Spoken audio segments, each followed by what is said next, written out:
Hi, in this video I want to talk about The Milk Cure, this book, The Milk Cure or The Milk Diet, that was written by the Dr. Porter in the beginning of the 20th century.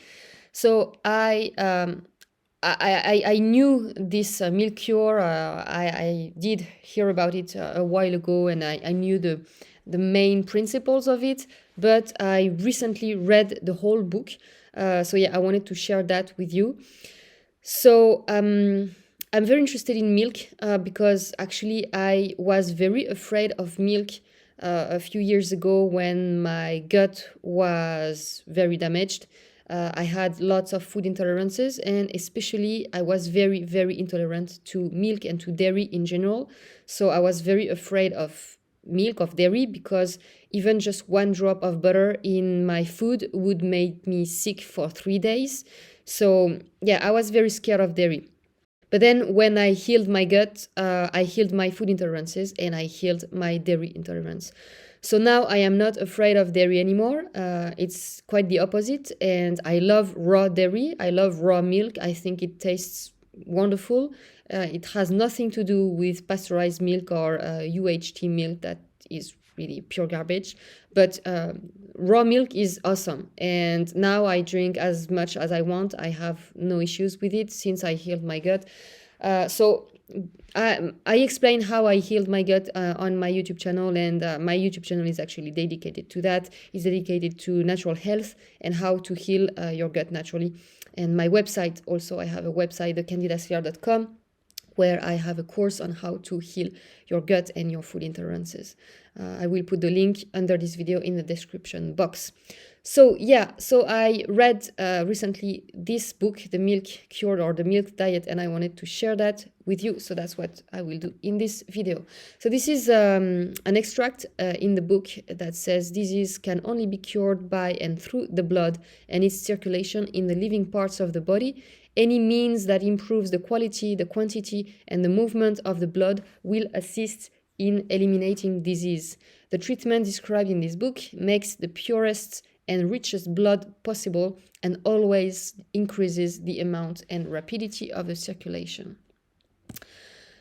So this is another page in the book that sums up what it's all about, what this milk cure is all about. It's about complete rest. It's about providing enough food for the body with milk.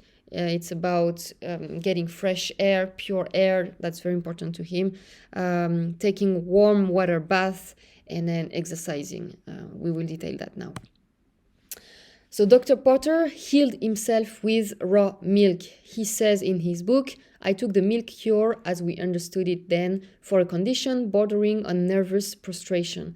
I not only overcame that condition, but was cured of hay fever, which had claimed me as an annual victim for 7 or 8 years, but has never since returned. From that time to the present, I have never ceased to advocate the milk cure, and for the thousands of cases of chronic disease that have taken the treatment in the manner I recommended, I do not know of one person who has regretted it. I do not know of one that was not benefited.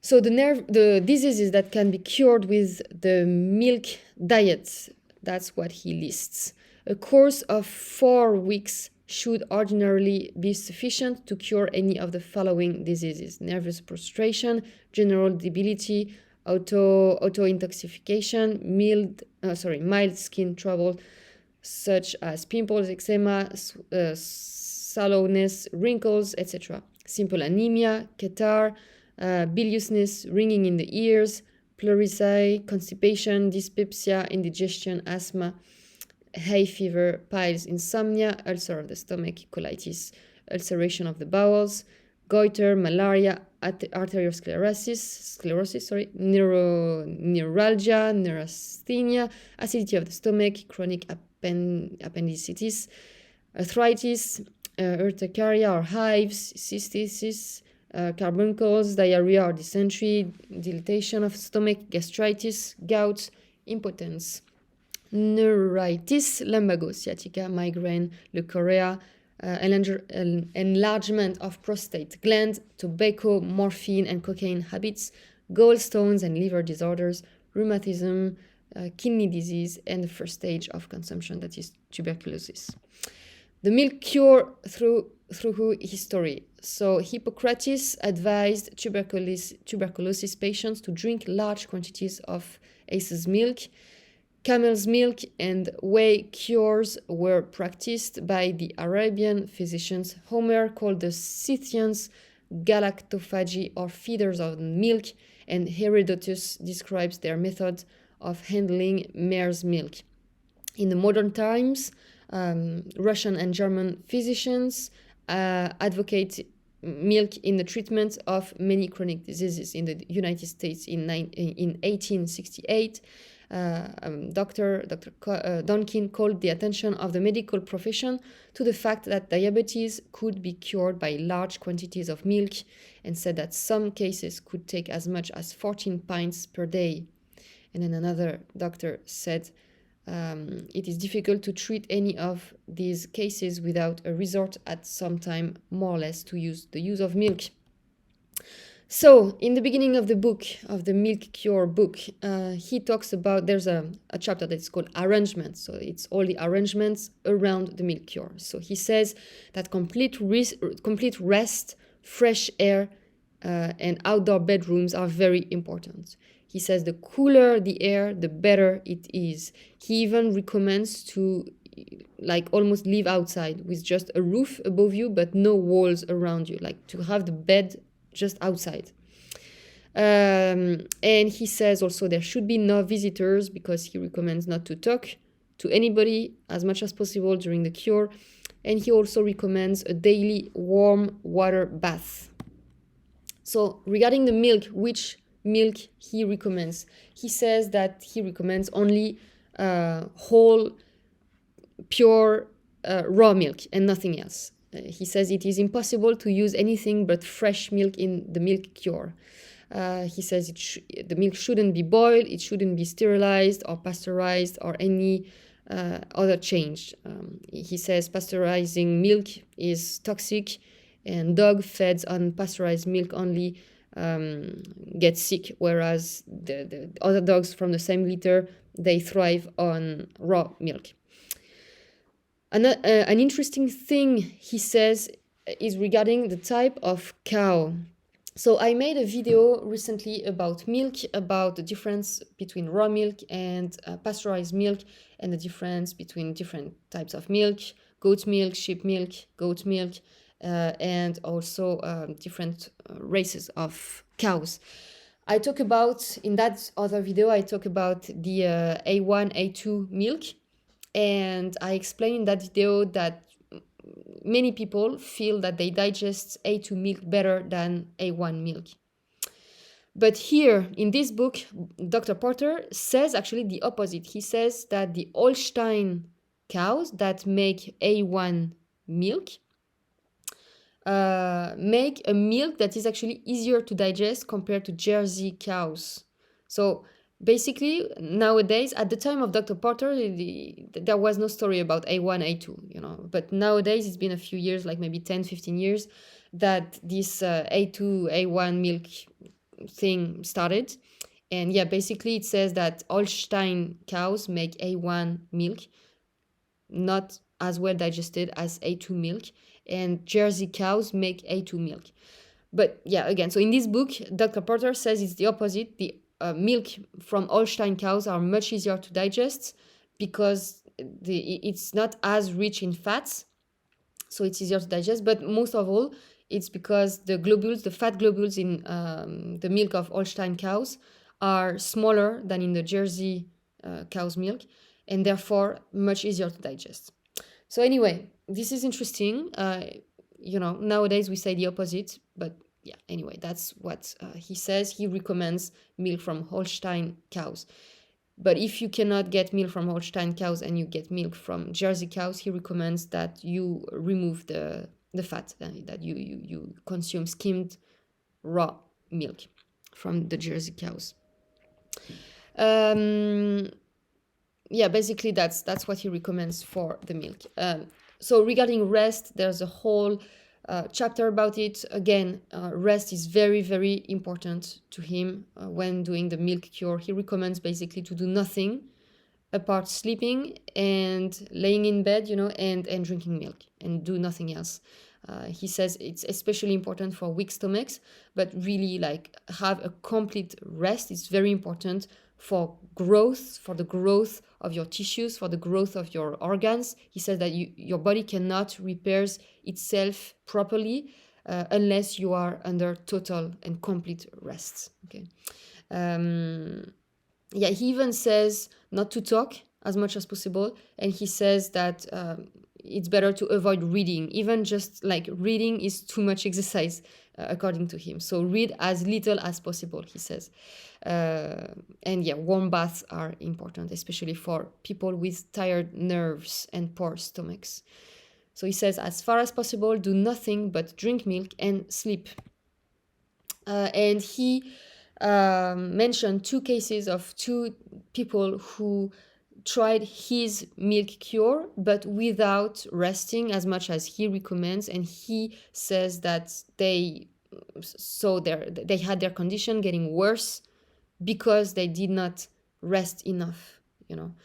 So the first one had nephritis.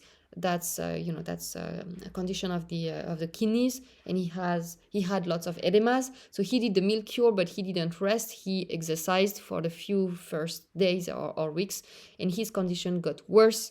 So what he did, he stopped doing that, and he went to the hospital where Dr. Porter worked. He did the proper protocol of Dr. Porter with the full rest, and he got better and he healed. And the second case is a person who got a stroke, and he did the milk cure, but he kept exercising every day. He got worse. He suffered a second stroke, and then he went to see Dr. Porter, and he did the treatment properly with complete rest, and he completely healed. So there's another chapter that's called Psychology of the Milk Cure, and he also detailed in this chapter about pain, like when you feel pain when you do the milk cure. So basically, regarding psychology of the milk cure, he says that even if you're not convinced about that milk cure, if you think that, okay, why not trying it, but you're not convinced that it really works, he says it doesn't matter because it works every time. Even if you don't believe in the milk cure, it works. So there's no problem with the placebo effect or nocebo effect. It always works. And regarding pain, basically what he says is that in the beginning of the cure, you might have a worsening of the pain for whatever condition you start this cure. You might have a worsening of the pain, but you need to push through it and keep drinking milk, because he says that for people having the pain, if they stop drinking milk, the pain will stop. But he says it's not a good idea to do that, because then if you don't do the cure properly, then you won't heal as much or as well as if you do it correctly with the full amount of milk that you keep drinking, even if you have pain, even if you have nausea, even if you're not hungry. He recommends to start with the full amount, even if it feels too much for you, like even if it feels like it's too much food and you can't drink more milk. He says to push it in the first days. That's how the cure will be the most efficient. And he says, in 41 years experience with this treatment, I have never known any injury or bad result from pushing the milk diet. So regarding about starting the treatment, how to start a treatment, he says that you can do the milk diet, not exactly as he recommends. Like, you can have good results even if you don't follow everything he recommends. But of course, he thinks that you should do exactly as he says for the best results.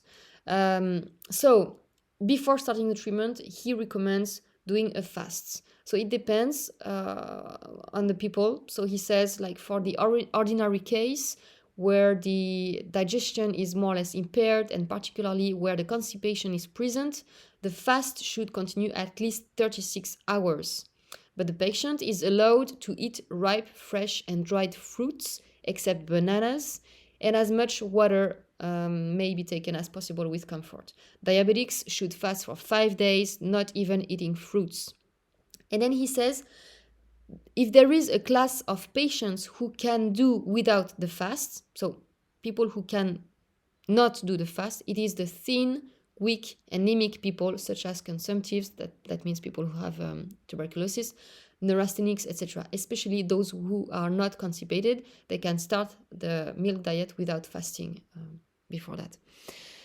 On the other hand, those who are stout, like who are quite fat, plethoric, rheumatic, gouty, dropsical, meaning that they have edemas, constipated, or have had skin or blood disease, diabetes, headaches, coated tongue, prolapsed or dilated stomach, or any displaced organ should take at least 1 day's fast. And then he talks about the long fasts, the fast that lasts 2, 3, 4, or 5 weeks. He doesn't recommend this fast, and he says, I have seen a number of people who had hopelessly wrecked their health and even their minds by this unnatural starvation. And I agree with him. I am really not in favor of long fast. I think a short fast, like he says, like a few days can be beneficial, but I really think long fasts are not natural and are not a good idea. And then in regard to the amount of milk to be taken, he says the average adult, when consuming daily 2 or 4 quarts of milk containing 4% of butterfat and 9% of other solids, will not lose flesh. With another quart or 2, he will gain weight, and with still further increase of a pint or 2, he will secure the necessary energy and stimulation to throw off disease. He says the last 1,000 cases that I have had under observation have averaged about 6 quarts of milk daily. So a quart is 1 liter. So yeah, that's the average, 6 liters of milk per day. And sometimes a little more for males and a little less for females. So he says that drinking enough milk is very important for circulation, for growth, for tissue growth, for the growth of and repair of the different organs. So it's very important. It's also important to drink enough milk for elimination, because if the blood circulates more because you drink more, then the toxins will circulate more and you will eliminate toxins and waste.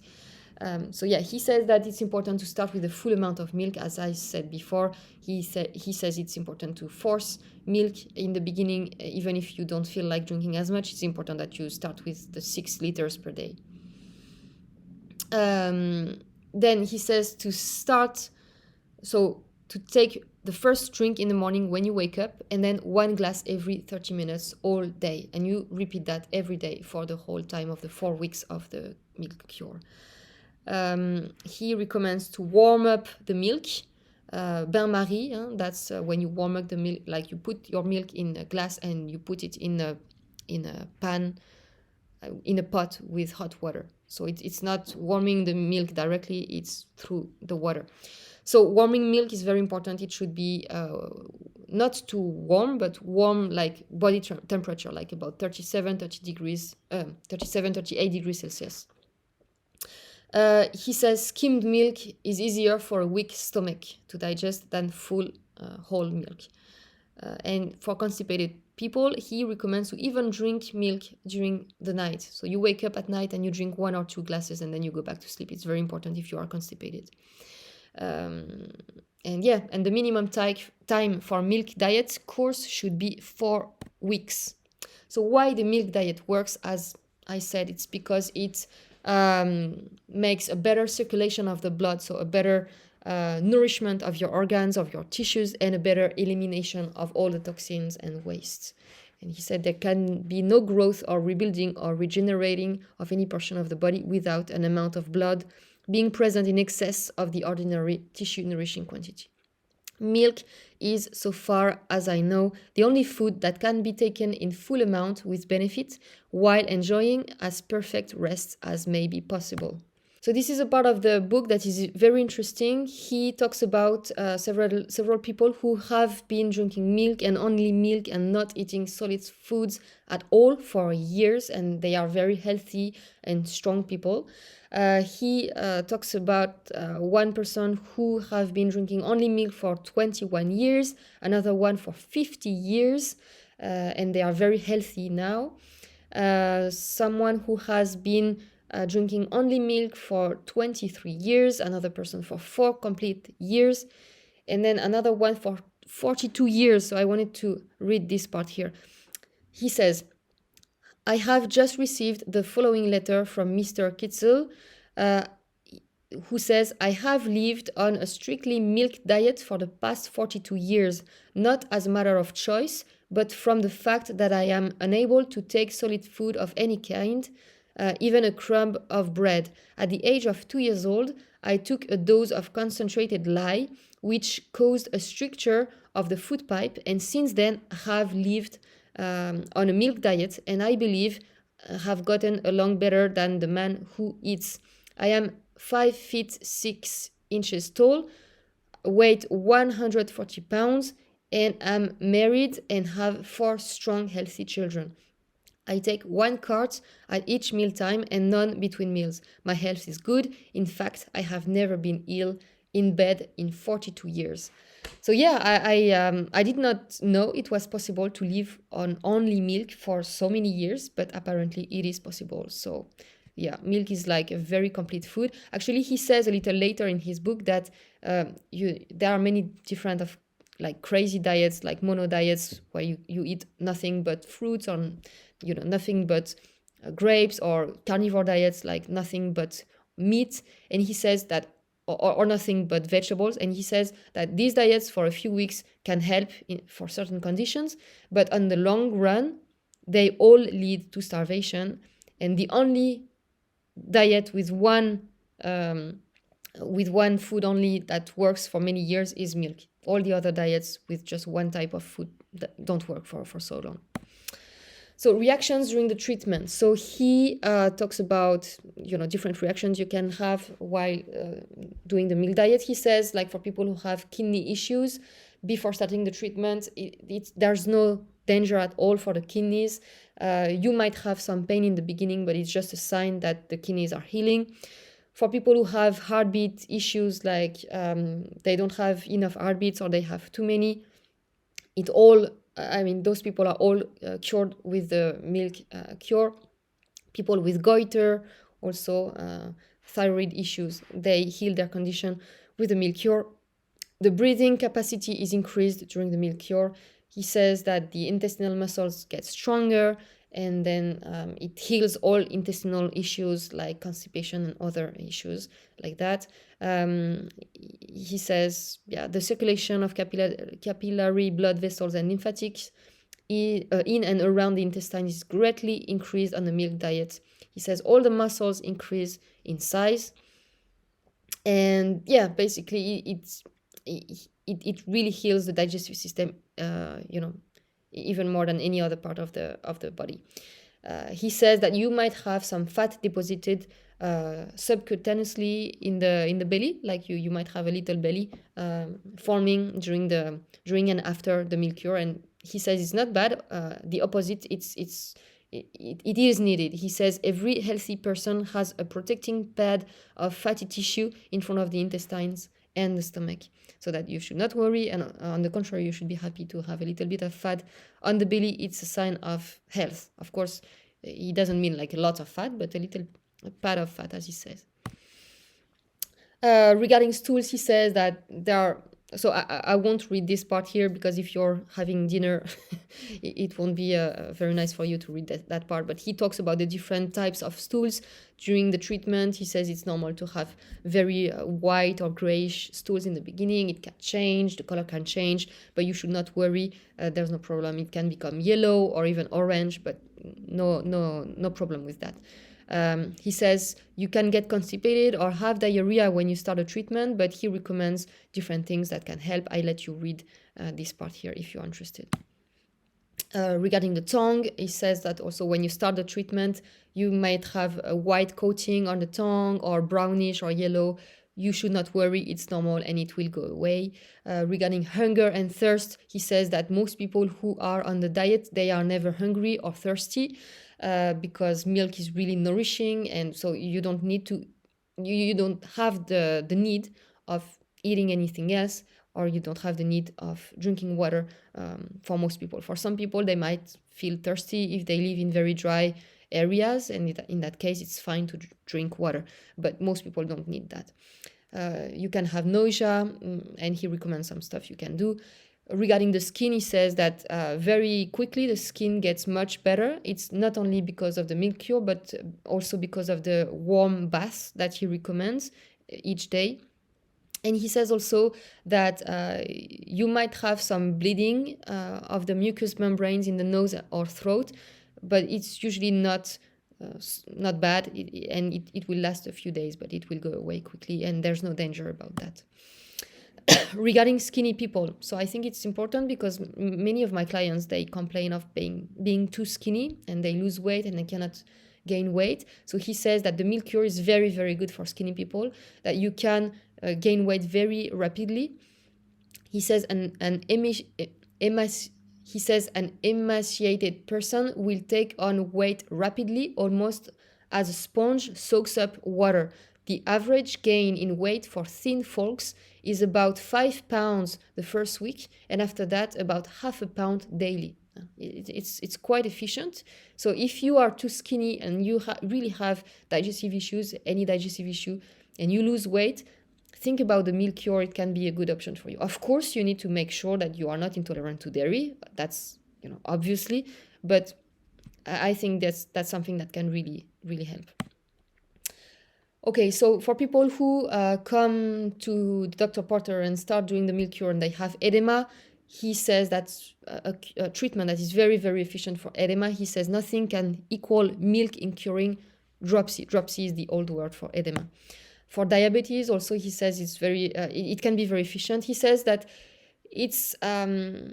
He had mixed results with diabetic people because most of them, when they started the treatment, they started losing too much weight. So this is actually very different from most people. As I just said, he says that it's very easy to gain weight for almost everybody, except for the diabetic people. Apparently, he had some patients who lost too much weight after 1 or 2 weeks of the milk cure, and they decided to stop the treatment. They didn't want to continue, so they stopped the treatment. But he says even though they stopped the treatment, they felt the benefits and they got better. Regarding dyspepsia, that is indigestion, he says that the milk cure really helps. He says probably the simplest trouble that may be cured by the milk is dyspepsia or indigestion, usually brought on by an incorrect way of living. That's why you have this type of issue. It is due to overeating and imperfect breathing or lack of exercise. He says that's very, very important. So if you have this problem, breathing, exercise, and not overeating is very important. Constipation. Okay, so this is a very interesting part of the book. So please read this slide if you have this constipation problem. So he talks about constipation outside of the milk diet. So for people who have chronic constipation, he recommends several things. So please read this slide if this is the case for you. Just in a few words, here he says that it might be counterintuitive, but for what he recommends to people who are really constipated, like people who are obsessed about their constipation, they are obsessed about going to the bathroom every day. They have this obsession, and I have many clients in that case. They are obsessed with their constipation. So he says for these people, instead of pushing their bowels and obsessing about going every day and blah, blah, blah, to do the opposite. These constipated people, when they feel that they have the beginning of a bowel movement, they should retain it and not go to the bathroom as long as they can for 1 day, 2 days, 3 days. And then retaining themselves at one point will make them really go to the toilet, like when they really have this bowel movement coming. Then they go, and from that time, it will get better. But again, I let you read what he says. I've put the extract of the book here, but it might be something that you want to try if this is your problem. He also doesn't recommend to do enemas too often. He recommends enemas in some cases for a certain amount of time, but he doesn't recommend to do enemas every day and big ones, because it can aggravate this problem, because it will make your colon much larger, putting lots of water. It will enlarge your colon, and then the colon will lose its tonicity, so it's not a good idea. But I let you read this part here if that's your problem. Constipation during the meal diet. So some people can get constipated when they start the meal diet. Here he explained what he suggests. The most important thing he recommends in that case is to drink more milk. If you have some constipation in the beginning of the diet, drink more milk. And for constipated people, as he said before, fasting, you should fast at least 36 hours. And then there are different, conditions, like for different people. For some people, it will be a longer fast. For some people, a shorter fast. But yeah, for constipated people, they need to fast before starting the diet. For inflammation of the mucous membranes in your body and asthma, he says the milk diet works very, very well. It works very well for asthmatics people. It works very well to repair these membranes. It works very well for rheumatism. Again, here I won't read, what I've put in the slide, but you can, pause the video and read it. So very efficient for rheumatism, for rheumatoid arthritis. Very efficient for many other diseases. He talks about the stomach. He says that the stomach is the first organ to be restored to a healthy function in nearly every case. He says the kidneys get healed very well with this diet. He says the heart also, heart disease, any heart disease, he said arteriosclerosis can really, really very well be cured with the milk diet. Painful menstruation for women, it can be healed with the milk diet also. And any, other issues in that area, of the sexual organs. He says he doesn't have as much experience regarding cancer patients or diabetes, but yeah, so he doesn't talk much about that in his book. How to break the milk fast. So I will let you read this slide if you want, because if you will do this milk cure, I won't detail that now because it would take too much time, but yeah, there's a way of doing that. You basically, it's like you start breaking the fast at noon, like you have your milk in the morning, the day where you break the fast, you have the milk in the morning, and then at noon you start eating a very light meal, and he gives examples here of what you should do.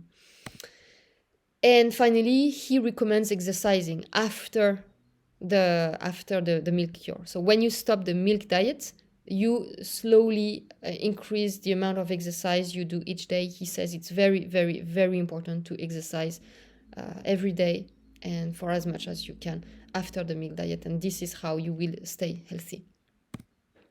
And after treatments, he recommends different things. So as I said, exercising, breathing pure air, it's very important. Friction baths, that's when you it helps with the circulation of your skin. It's very important to keep a healthy skin and a healthy blood circulation in your body. There's a very interesting part of the book where he says that you should not read too much even after the treatment, and that was very surprising when I read this part of the book. He says basically that reading demands too much energy for your body. It demands lots of blood going to your brain, and because of that there will be less blood in the rest of your body, and especially in the digestive system. So when you read, you will have less blood circulation, and then you can have issues, especially if you read after a meal. So I thought that was very surprising, but interesting. Why not? It's something that we might, we should think about that, I guess. He recommends to drink enough water. He recommends to eat mostly raw foods, including meat. Okay, so all kinds of raw foods. And he doesn't recommend a vegetarian or vegan diet. He recommends meat. He says meat is absolutely necessary for those who don't drink milk.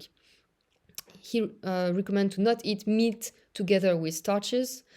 He says that egg whites are toxic, and he recommends that if you eat eggs, that you only eat the yolks. He recommends not drinking pasteurized milk, of course. He recommends not using black pepper because it says it's irritating to the blood and it's constipating.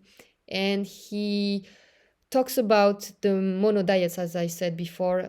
He says that no mono diet, like a grape cure, apple cure, meat cure, or yolk cure, is as good as the milk cure, because all of these weird other cures, they will lead to starvation after some time, but not the milk cure. As we said before, people have been drinking milk and only milk for years and they are perfectly healthy. This is not something possible with any other type of mono diets.